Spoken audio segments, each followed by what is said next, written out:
और मैं पूरे चुनाव भर में उनके साथ अकेली खड़ी रही, कोई फीमेल सिंगर नहीं खड़ी थी, मैं उनके साथ अकेली खड़ी थी, तो आज वो हमें भूल गए। तो नमस्कार, प्रणाम, मैं बबलू कुमार, आप देख रहे हैं देसी लोंडा। तो ठंडी में आप कैसे हैं? अभी 2-3 दिन से खूब वायरल हो रहा है पावर स्टार पवन सिंह के खिलाफ षड्यंत्र रचा जा रहा है।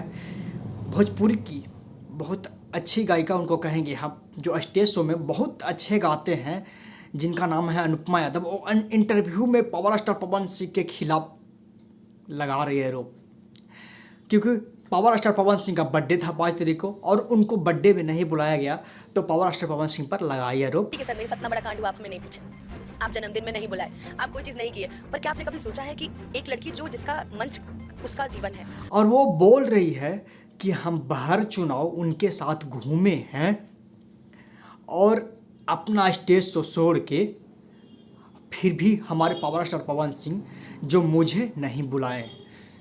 तो पावर स्टार पवन सिंह नहीं बुलाए अनुपमा यादव के बर्थडे में, तो वो भड़क गई है और इंटरव्यू में पावर स्टार पवन सिंह को रेल रही है, उनको पर आरोप लगा रही है। और ये भी अनुपमा यादव बोली कि पावर स्टार पवन सिंह को जो गाली देता है उन्हीं का भक्त है, और जो उनका भक्त है उनको वैल्यू नहीं देते हैं, उनको एकदम साइड रखते हैं।